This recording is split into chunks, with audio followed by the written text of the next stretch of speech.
Welcome to TicketyPrue segment 4. Today we're going to be delving into the world of dating. It's something that a lot of people have asked me about and they've wanted me to do a bit of a segment on.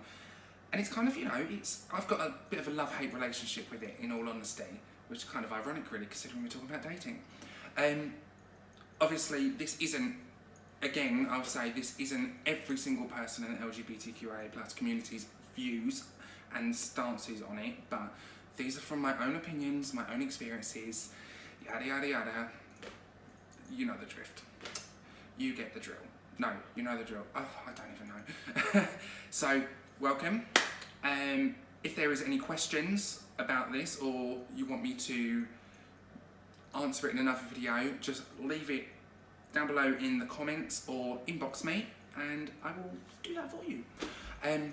Also, I think I finally found my angle. Slightly higher up so you can't see this, and I've borrowed my friend's ring light until I get mine. So, a little bit more professional, other than the oven, the table, and the Banksy stuff up there. So let's get into it, shall we? I am the ultimate single person, basically. I am as single as it gets. I am always the bridesmaid, never the bride. And I've built that up. I'm cool with that. I've made peace. I've been on every single app you can imagine. Tinder, that happened for a few of them. I even tried Plenty of Fish once. Disasters, absolute disasters. You seem to get 3 types of people on there. You seem to get, well, for me anyway, you tend to get the ones which go, oh, you're a dude, why are you on here? Catfish, blah blah, all that. Then you get the ones who only ever want to see you at night. That fetishize you, only want to see you at night, only want to literally have sex with you and then never talk to you again. And then you get the third type, which are, hold on, it was with me a second. The third type, what's the third type? There is a third type.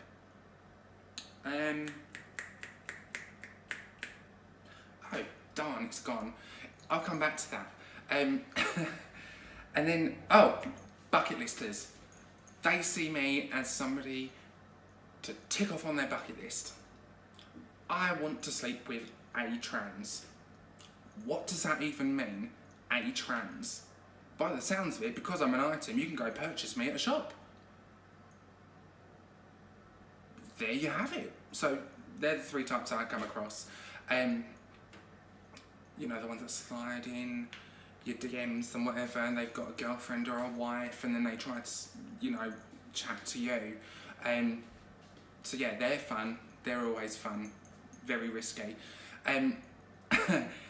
It's one of them things. If you choose to obviously go along with the dating stuff, then you're going to eventually want to meet somebody, especially if it's from online. I would personally rather, meet somebody in person, so through like mutual friends or out and about or for a colleague or something like that, Still not happened yet. But if you are going to meet somebody online, I guess you're going to want to eventually meet up. With that, my recommendation, especially as a trans woman, is to have a safe protocol for doing it.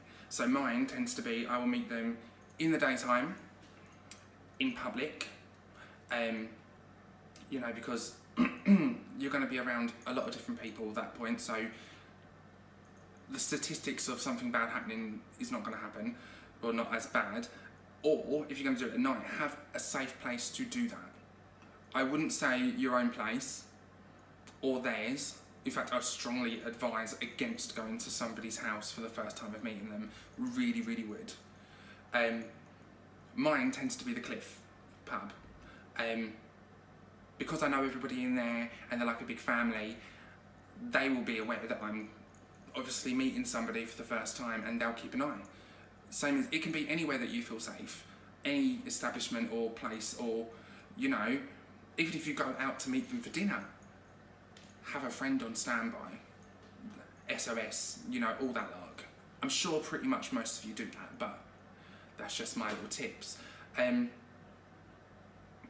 Again, there are a lot of other factors that come into it. The fact that if you're going to feel comfortable in a situation. So for me, for example, if I had to go to, let's put it this way, the first time of meeting somebody, I don't think I could go straight in and sit down, like this is on a dating part. I couldn't go straight down and sit and have a dinner with somebody because I'd feel really, really, really nervous. I'd have to go for like a drink with them first, just to break the ice, you know. And also, certain venues, if you don't feel comfortable in a certain venue, don't put yourself in a situation where you're going to feel uncomfortable, or, you know, if you want to blend in, don't go somewhere that you're not going to blend in as such. Does that make sense? You just got to think about these different points and views. Half the time, I've been in a situation where somebody, yes, has been interested, and I don't know about you guys, but I have this, there's a one focal point. This is like the make or break for me. As soon as if somebody within the first few times of talking to you brings up sex, can you send me pictures? What genitals do you have? Within like the first few things. No, that completely just, you know, goes off for me. It's just my point of view. It's a massive turn off. But I will always, out of safety and stuff, I will, if I'm talking to somebody online and I'm planning on meeting them, I will always disclose the fact that I am trans. It's a personal choice, but I feel like, you know, by disclosing that you're trans, they're already aware of that, and you're not going to have that whole, oh my god, I didn't know. And that could be when they turn nasty. So that literally just nips that completely in the bud. Hopefully there'll be a time, you know, where that's not the first thing you have to say to somebody. Because yeah, it's just, you know, it's a bit poo really, isn't it? Having to mention that every single time. Hi, my name's Prue and I'm trans. You don't want that to be your first thing that you have to say. But in this day and time and age, we have to, I guess. Not just for our safety, but for them as well. I think, you know, the next part of dating, obviously, is if you start dating and you get serious. The thing for me that I worry about the most is the whole intimacy part.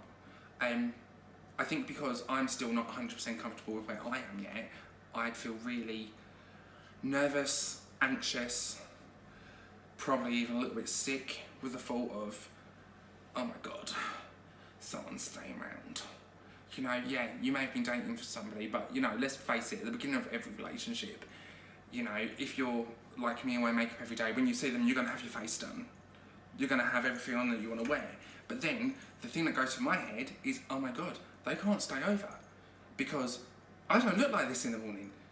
You know, I have to go to the bathroom and shower, do whatever I have to do, put makeup on, get dressed before I feel comfortable with them seeing me. Which I know everybody has, but it is a very, very dysphoric moment for me. I'll have to get over it eventually.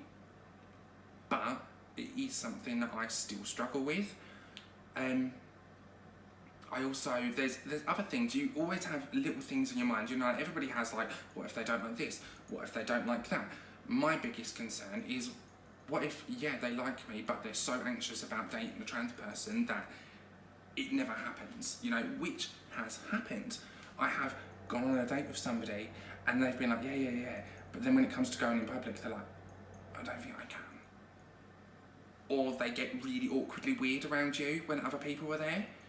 The worst, the bit that drives me insane, is if you are dating somebody and they know it and you know it, and then somebody comes up, oh yeah, this is just, I just know them from somewhere, they're like a friend, hi, I'll see you later. That has actually happened before. It's actually happened. You know, or they'll lead you on, or they'll only message you at certain hours of the night, or, you know, when other people aren't around and can't witness it. I feel like a lot of people do start dating and they end up thinking that, you know, that they're dating like normal, and then they end up finding themselves that, you know what, I've become this dirty little secret. And we shouldn't be. We are people.